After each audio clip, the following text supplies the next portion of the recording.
This one is for all the girls with daddy issues. Hi guys, and welcome back to my channel. So recently on Insta stories, I posted a poll asking you whether I should continue with a personal video that I wanted to do or do something else, and a lot of you said continue with a personal video. Yalla chachi, man. That means you want to know everything about everybody's business. So let me start. For the longest time, like when I was in primary school, I thought I didn't have a father. And I'm like, how can somebody not have a father? That's not even an actual thing. Like, everyone has a dad, why don't I have one? What's happening? Like, that's a bit weird. But I think I only like realized that it was an issue when it came to, you know, in primary school, like you have to make a Mother's Day card, a Father's Day card, a Valentine's card, whatever. So one day I was doing a Father's Day card and someone said, why are you writing Happy Father's Day, Mom? And then I was like, why am I doing that? Why don't I have a father? Is it an actual thing to not have a father? Obviously then I didn't know about the birds and bees. So it was very, very strange. So anyway, naturally that led into like teenage problems. You know, teenage girls a lot of the time look for that fatherly figure love in older guys, and that's exactly what I did. And you can have a look at my video called A Chapter of My Story to see more or less what I'm talking about. So anyway, yeah, I just looked for that fatherly love in the wrong type of people. And I'm not saying that I didn't have any fatherly figures around, because I definitely did. I have amazing, amazing family. But it just always felt like something was missing.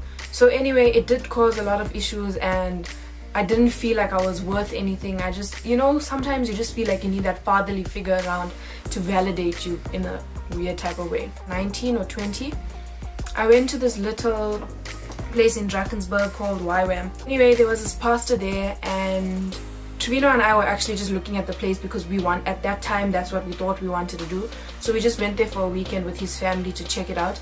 And there was a pastor there who does this thing where he like, so in the Bible, Jesus washed his disciples' feet.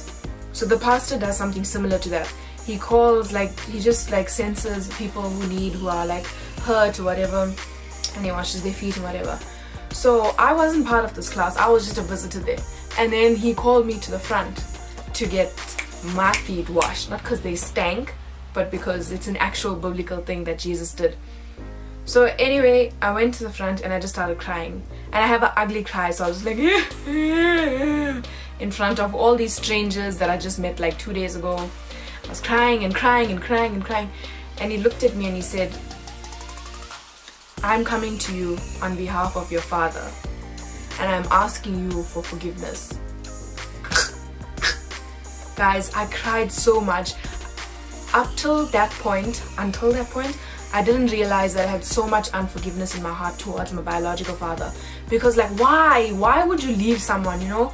Like, it's been how many years now and you haven't even tried to make contact with me or whatever. So I had a lot of unforgiveness towards him. And the pastor kept going and I kept crying and whatever. And then I realized, like, you know what? I have never, ever, ever been alone. Okay?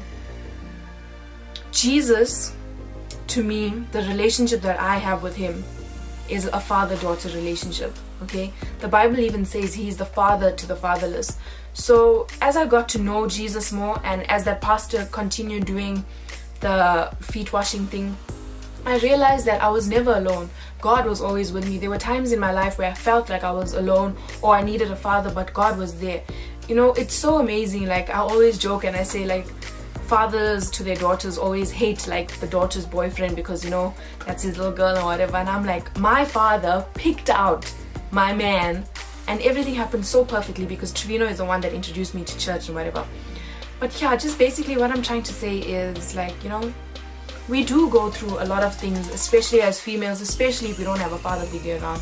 But I want you to know, from someone who's experienced the bad side of not having a father with you, Jesus is the father to the fatherless. Trust me when I say that. When that clicked in my mind, everything changed. It felt like a weight was lifted off my shoulders. You know, I just felt like I was being washed in love. It gives you a purpose, you know. I felt like, you know what, my life isn't a mistake. This wasn't a mistake. He left us, whatever, it doesn't matter. That's his choice. That's between him and God one day. But all I'm saying now is that I forgive him, and I know I have a father that will never ever ever ever ever ever ever leave me like my biological father did. So I know that some of you that are watching this may be in the same situation that I was in, and I just want to let you know that you're not alone, okay? Like I said before, slide into my DMs, pop me an email, I don't mind chatting, but you are not alone. There is a God that is always there for you 24/7, 365 days a week. He ain't go to work, he ain't got no side chicks, he ain't got no other kids that he need to take care of. You are his number one all day, every day. So this is just like a short, I don't want to go too much into detail because I'm tired of telling the story now. People feel sorry for me, like, oh, you didn't grow up with a father. No, I'm fine, I'm chilled, like, I'm over that. I've spoken to the guy, it's really not worth it. I have amazing family, okay? I've got a stepfather, I've got uncles, I've got grandfathers, I've got Trevino's father, I've got Trevino's uncles, I've got Trevino's grandfathers. It's just amazing, you know. But most of all, the one that I have the most is the God that will never leave me nor forsake me, okay? So yeah, the way I see it as, I'm a little girl running into Jesus' arms, like he's there, he's waiting with his arms open. So the best advice I can give, stop fighting it, stop holding anger towards your father or your mother or whoever's left you, because Jesus literally has changed my life in that way. Like, that was something that hung over my head for the longest time ever, and now that I know that I have a father in heaven that will never leave me nor forsake me, I can tell you my life has changed so much. So the best advice I can give you is, don't fight it, embrace the change, and trust me, God has an amazing plan for your life, especially when you realize that, hey, you know what, I don't have to do everything on my own. I have someone who's here for me all the time. So yeah guys, I hope you enjoyed that very short, very brief, very random, all over the place snippet into my life. But what I'm trying to say is, and what I hope you take away from this is, you're never alone. You have a father in heaven. Jesus is the father to the fatherless.